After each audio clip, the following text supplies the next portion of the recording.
আসসালামু আলাইকুম ভিউয়ার্স, আজকে আমি দেখাবো আপনাদেরকে যে একটি মৌসুমী হাতা অথবা আপনারা মাইক হাতা অথবা বেলভেট হাতা যেই হাতাই বলেন না কেন, তো এই হাতাটা আমরা কিভাবে কাটিং করব এবং কি কাটিংয়ের পরে আমাদের সমস্যাগুলো কি হয়, কেন এইভাবে টান হয়ে থাকে, হাতাটা কেন কোনা বের হয়ে থাকে, এই সমস্যাগুলা সমাধান আজকে আপনাদেরকে দেখাবো এই ভিডিওতে।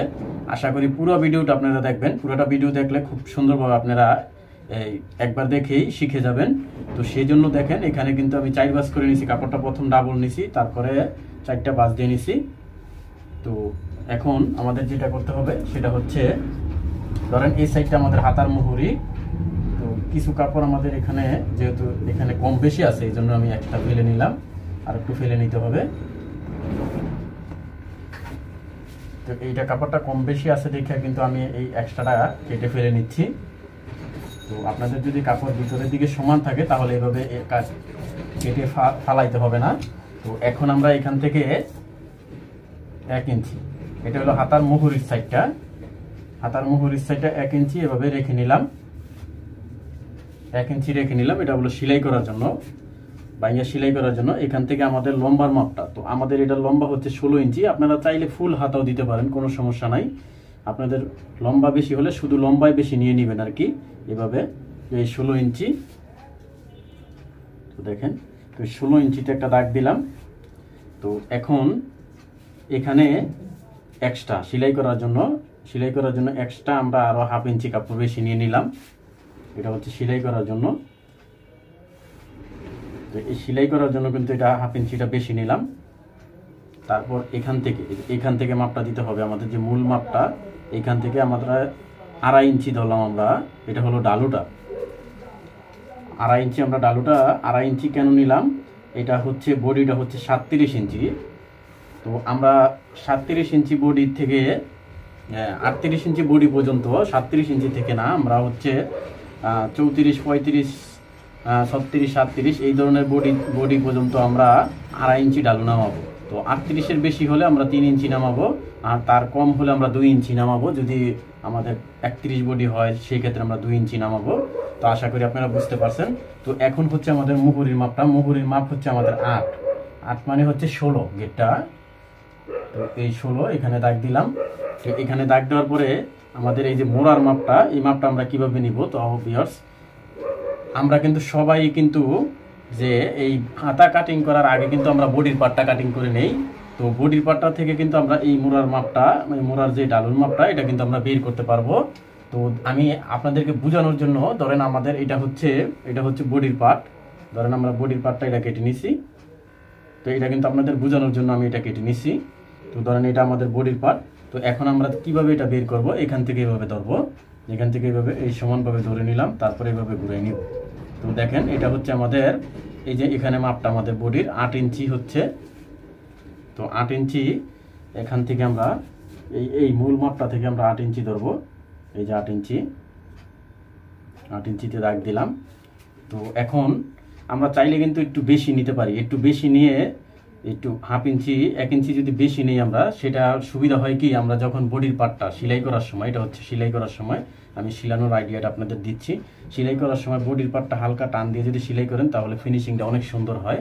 কিন্তু হাতার মোড়া কিন্তু কখনো টানবেন না, তাহলে এটা কুচকে যাবে, তো এটা সুন্দর হবে না। তো এখন এই যে এই মৌসুমি হাতা অথবা বেলভেট মাইক হাতা যেটাই বলেন, এই হাতা কাটিং করার ক্ষেত্রে কিন্তু এখানেই সমস্যা হয়, এখানের মাপটা।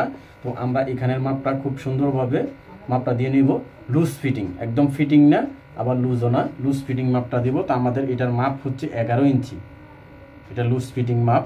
তো এই 11। তো এখন আমাদের এই যে শেপ স্কেল, এই শেপ স্কেল দিয়ে এখান থেকে ধরবো মাপটা। দেখেন এই শেপ স্কেল, অবশ্যই আপনারা একটা শেপ স্কেল কিনে নেবেন, যেটা শেপ ভালো শেপ আছে, রাউন্ড আছে, সেই ধরনের একটা শেপ স্কেল কিনে নেবেন। তো এখন আমরা এখান থেকে এই পর্যন্ত প্রথম শেপটা দিলাম, প্রথম রাউন্ডটা দিলাম, তারপরে আমরা শেপ স্কেলটা আবার এদিকে ঘুরাইতে হবে। এদিকে ঘুরানোর পরে আমাদের আমহোল বা মোড়ার থেকে তারপরে আবার শেপটা দিতে হবে। এভাবে রাউন্ডটা দিয়ে নেবেন আপনারা। তো এখন মূলত সমস্যা হয় কোথায় দেখেন, আমাদের এটা কিন্তু রাউন্ড দাগ দেওয়া হয়েছে, সবই হয়েছে, তো এখানে কিন্তু টান হয়ে থাকে অথবা দিক দিয়ে কোনা বের হয়ে থাকে। তো এটা শিলানোর সময় সমস্যা হয়, কাটার সময় সমস্যাটা হয়। তো এখন আমরা এটা এখানে এক্সট্রা কাপড় কতটুকু রাখবো, এক্সট্রা কাপড় অনেকেই দেখা যায় যে 1.5 ইঞ্চি পরিমাণ কাপড় রেখে দেয়। তো 1.5 ইঞ্চি পরিমাণ কাপড় রাখলে আমরা যখন এটা সেলাই করি এটা কিন্তু এই কাপড়টা টান হয়ে থাকে, এটা এত কাপড় রাখা যাবে না। যদি আমরা এতটা ঘের দিই এই হাতার মুহুরিটা, তো এটা করতে হবে কি 1/2 ইঞ্চি অথবা 1/2 ইঞ্চির থেকে 2 সুতা বেশি কাপড় রাখতে হবে, যেন কোনোভাবে এই কাপড়টাকে টান দিয়ে না ধরে। আশা করি আপনারা বুঝতে পারছেন। তো এখন আমরা এটা যদি কাটিং করি, তো এখান থেকে হালকা একটু মিল করে নিব এভাবে, এখানে থেকে তারপর আমরা এইভাবে রাউন্ড করে যাব। তো আপনারা এইভাবে যারা নতুন আছেন এভাবে দাগটা দিয়ে নেবেন। তো এখানের দাগটা আমরা এখন দিয়ে নিব।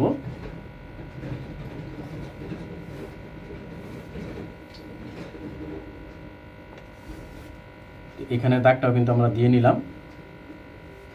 তো এভাবে দাগগুলো দিয়ে নেবেন। আর এখানে বেশি কাপড় রাখা যাবে না, বেশি রাখলেই কিন্তু এই সমস্যাটা হবে। আর এই মুখে সমস্যাটা কি হয় আমি কাটিং এর পর আপনাদেরকে বলতেছি।